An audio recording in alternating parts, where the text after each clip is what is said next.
আসতে বলছি, এখানে দাঁড়াও ছবি তুলি। হ্যাঁ হ্যাঁ তোমাকে দিব।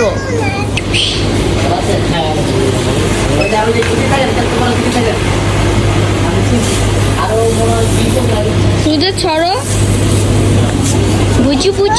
বিসমিল্লাহির রহমানির রহিম। আসসালামু আলাইকুম। আমি উর্মি রহমান, ঢাকা থেকে বলছি। তো ওই যে আগের ভিডিওটা তো দেখতেই পাচ্ছেন যে সকাল সকাল হচ্ছে মেয়ের বায়নাতে চলে গিয়েছে স্বপ্ন। সে স্বপ্ন থেকে হচ্ছে এটা টয় নিবে অনেকগুলো, আর কি জানো এটার নাম আসলে আমি বাবুল গান যেটা বলে, ওই যে বাবুলের মতন হয় যে, তো এটাই মেবি আসলে খুঁজতে খুঁজতে চলে গিয়েছে স্বপ্নে। তো এই যে বাসায় এসেছে, আসার পর হচ্ছে বাবা মেয়ে বাবুল ফোলাচ্ছে, আর হচ্ছে এই যে টয় আর মাশমেলো, মানে যা আছে আসলে প্রতিদিনই নতুন নতুন কোনো না কোনো খেলনা তার জন্য নিতেই হয়। তো বায়নাটা আসলে বাবুল গানের 2 দিন ধরেই করেছিল, পাচ্ছিল না, তো চলে গিয়েছে স্বপ্নতে। স্বপ্ন থেকে পেয়ে গেছে আলহামদুলিল্লাহ এই যে এই খেলনাগুলো। সে খুবই পছন্দ করে। আসলে বাবা মেয়ের সম্পর্ক কিন্তু এরকমই হয়।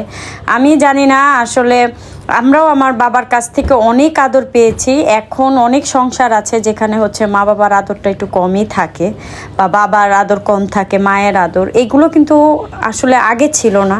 তো আমার ফ্যামিলিতে মাশাআল্লাহ আমার 2 মেয়ে যা বলবে, ওর বাবার সাধ্য মতো যতটুকু সে পারবে সে সেটা করবে। শুধু 2 মেয়ে বলতে না, আমারও কোনো ইচ্ছাটা এখন পর্যন্ত চাহিদা সে অপূর্ণ রাখেনি আলহামদুলিল্লাহ। সারা জীবন যেন এরকম আসলে থাকা যায়, সেই দোয়াটাই সবসময় আল্লাহর কাছে করি।